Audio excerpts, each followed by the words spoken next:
Okay, Troy, one game to go. Ito, game 5 na kuha nyo. Anong pakiramdam na it came to this type of game na talagang dikdikan hanggang muli?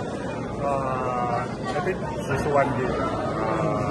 We're up in the series pero hindi pa rin kami pwede mag-celebrate kasi ganito rin yung muna namin championship eh.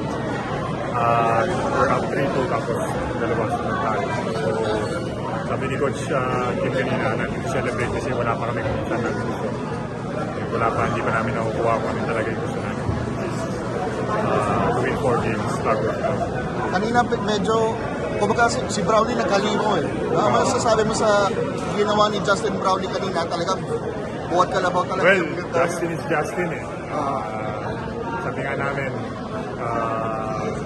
kung may pupuntahan kami sa endgame, si Justin yun. So, start ng game talagang lahat kailangan may goal para hindi sa umpisa, hindi talaga mapagod si Justin. Para may panapos kami. And sinabi mo kanina, it's just one game for you. Pero dati natalo kayo, dalawang sunod.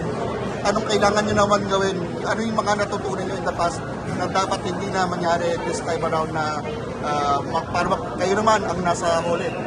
Well, yun na, it's always the closer yung pinaka-mahirap eh. So, habang papalapit ka doon, talagang it gets tougher and tougher and it gets harder and harder. So, talagang, bigay na lahat sa Sunday. Kahit tapusin ng Sunday. Bigay na lahat. Troy, one of the biggest adjustments that Coach Tim had in this game 5 is yung mag-start ka instead of Jebet again. What was the mindset nung naging ikaw yung starter instead of Jebet, and nagbago ba yung role na binibigay mo in the previous games coming off the bench? Well, ako rin nagulat din nung nag-start ako eh. So, I think may game plan na naisip si Coach Tim. And sa practice naman, talagang sinasabi naman sa amin kung ano yung mga role namin. So, mag-start ka o hindi, talagang kailangan mo lang ipakita at saka gawin yung game plan. And bahala na, kasi game plan ni Coach Tim yun eh. So, pag naniwala kami sa game plan, may chance naman na.